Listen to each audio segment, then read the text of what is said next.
Analise as afirmações a seguir considerando a função f tendo como domínio e contradomínio o conjunto dos números reais, dada por f de x igual a 2x sobre x² mais 1. Parte do gráfico de f está esboçada a seguir. Função f é uma função par. Qual o conceito de função par? Uma função é par quando f de menos x igual a f de x, isto é, a função, quando tem no seu argumento valores simétricos, ela dá como resposta o mesmo resultado. Podemos ver que isto não é verdade para esta função. Peguemos esse número aqui aproximadamente, dá nesse vale aqui uma resposta negativa para a função. Vamos supor que aqui fosse em torno de menos 2. Aqui o mesmo número, só que positivo, em torno de mais 2. Daria como resposta este outro valor aqui, que é positivo. Logo, são diferentes. Portanto, f não é par. Proposição 00 falsa. Proposição 1. A única raiz de f de x igual a 0 é o x igual a 0. É de fato verdade, basta observar aqui o numerador dessa função. Se x for igual a 0, f de 0 dará de fato 0, porque 2 vezes 0, 0, sendo o denominador diferente de 0, essa divisão dá 0. Observando o gráfico também, vemos que ele corta aqui o ponto 0, 0. De fato, 0 é uma raiz. Agora, é ele a única raiz? Sim. Essa é uma função do primeiro grau, só há uma raiz, portanto, para o numerador. Podemos então dizer que a raiz é 0, a única raiz é 0, pois o ponto 0, 0 pertence aqui ao gráfico, não havendo nenhum outro valor de x que faça a função ser 0, portanto não havendo nenhuma outra raiz. A proposição 1, então, é verdadeira. A proposição 2 diz que o módulo de f de x é menor ou igual a 1 para todo x real. Note que o módulo de f de x é o módulo de 2x sobre x² mais 1. Isso deve ser menor ou igual a 1. Quando o módulo de uma função é menor ou igual a 1, então esta função tem valores entre menos 1 e 1. Note que o intervalo é fechado, porque aqui era igual a 1 também, além de menor. Podemos então agora eliminar o denominador multiplicando por x² mais 1 dos dois lados aqui, e aí teremos menos x² menos 1, menor ou igual a 2x, menor ou igual a x² mais 1. Note que, ao multiplicar por x² mais 1, multiplicamos por um número maior do que zero, né? Uma vez que o x, sendo elevado ao quadrado aqui, dará uma resposta necessariamente positiva para o denominador. Temos aqui agora, então, duas inequações e podemos montar esse sistema. A solução de um sistema é a interseção das soluções para as equações, ou, no caso aqui, para as inequações. Vamos, então, primeiramente, estudar o sinal dessa função.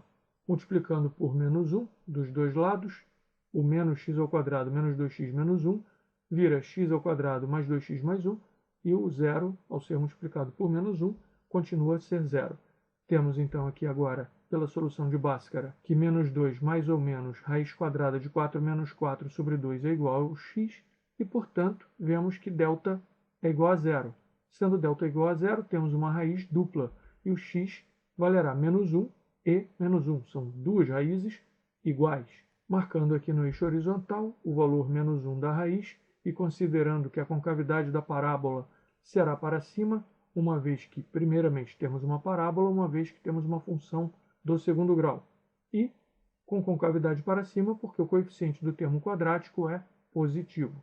Temos, então, aqui a concavidade para cima, apenas tocando em menos 1, porque a raiz é dupla. Note que essa função fora no ponto aqui de abscissa menos 1, ela tem sinal sempre positivo, e agora vamos observar que o mesmo se dá para essa segunda função aqui nessa inequação. Temos x² menos 2x mais 1 igual a zero. Vamos estudar o sinal. X é igual a 2 mais ou menos raiz de 4 menos 4 sobre 2. Note que, mais uma vez, usando aqui a solução de Bhaskara, vemos que o delta é igual a zero. Novamente, raiz dupla, nesse caso igual a 1. Fazendo novamente aqui o eixo x e representando a concavidade da parábola para cima uma vez que o A é positivo, vemos que todos os sinais aqui são positivos. E vemos que para qualquer valor de x é satisfeita essa condição. X² mais 2x mais 1 maior ou igual a zero é verdade para qualquer valor de x. O mesmo se dando em x² menos 2x mais 1 maior ou igual a zero. Isto é verdade para qualquer valor de x. A interseção desses dois conjuntos, então, dá o próprio conjunto real. Isto é, qualquer valor de x real satisfará a essa condição aqui. Note que a proposição 2,2 diz que módulo de f de x menor ou igual a 1 para todo x real. Essa proposição, então, é verdadeira. A proposição 3,3 diz que, dado um número real y com módulo de y menor que 1 e y diferente de zero, existem dois valores reais x tais que f de x igual a y. Fazemos então a imposição da proposição, igualamos a f de x, que é igual a 2x sobre x² mais 1, a y. Feita essa igualdade, agora desenvolvemos, trazendo o x² mais 1 para cá, e agora, entrando com y no parêntese e mudando de lado o 2x, teremos yx² mais y, trazendo 2x para cá, menos 2x. Isso será igual a zero. Temos agora uma equação do segundo grau em x. Colocando esse 4 em evidência e tirando da raiz, temos 2 mais ou menos 2 raiz de 1 menos y² sobre 2y. Simplificando por 2 em cima e embaixo, notando que o 2 é fator comum no numerador e no denominador, temos que x é igual a 1 mais ou menos raiz quadrada de 1 menos y² sobre y. Note que existe a condição de que o módulo de y seja menor do que 1. Note que temos dentro da raiz 1 menos y ao quadrado. Temos então que y² deve ser menor do que 1 para que tenhamos aqui dentro da raiz um número positivo.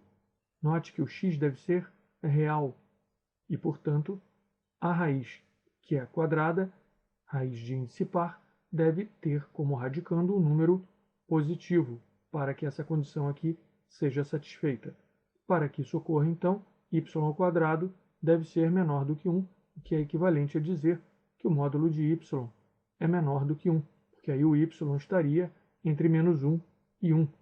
E todos os valores de y entre menos 1 e 1, quando elevados ao quadrado, darão um resultado menor do que 1.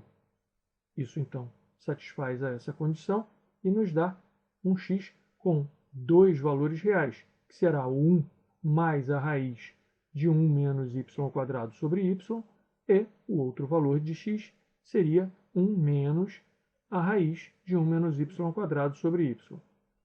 Correta, portanto, a proposição 3,3. Finalmente, a proposição 4,4 nos indica o seguinte: f é uma função sobrejetiva. Função sobrejetiva ou sobrejetora é a em que ocorre o seguinte. Note que temos aqui o conjunto do domínio, só para clarear bem a ideia, né? E o conjunto do contradomínio. O conjunto do domínio é o conjunto de saída das flechas. É aqui, no caso, o nosso conjunto de valores para x. O contradomínio é o conjunto também real de valores para y. Note que para cada elemento do domínio sai uma e somente uma flecha. Não pode sair mais de uma flecha de nenhum elemento e não pode haver nenhum elemento do qual não saia flecha, senão não é função. Já a análise se a função é sobrejetiva ou injetiva é feita no contradomínio. Para que ela seja injetiva, todo elemento que recebe flecha deve receber apenas uma. Pode até haver elementos do contradomínio que não recebam flecha, mas os que receberem devem receber uma única flecha. Já vemos então que nesse exemplo aqui que pegamos, esta função não é injetiva, uma vez que este elemento recebe duas flechas. Ocorre que ela é sobrejetiva, uma vez que todos os elementos recebem flecha. Observe que neste nosso gráfico, passando uma reta horizontal aqui ou aqui, estas retas não cortarão o nosso gráfico, isto é, isto indica que há elementos do contradomínio, aqui no eixo y, que não recebem flecha, isto é, que não tem correlação com nenhum elemento do domínio, aqui com os valores de x. Isso significa, então, que essa função não é sobrejetiva. É falsa a informação 4,4, de modo que temos como resposta para esta questão F, V, V, V, F. Encerrada a questão.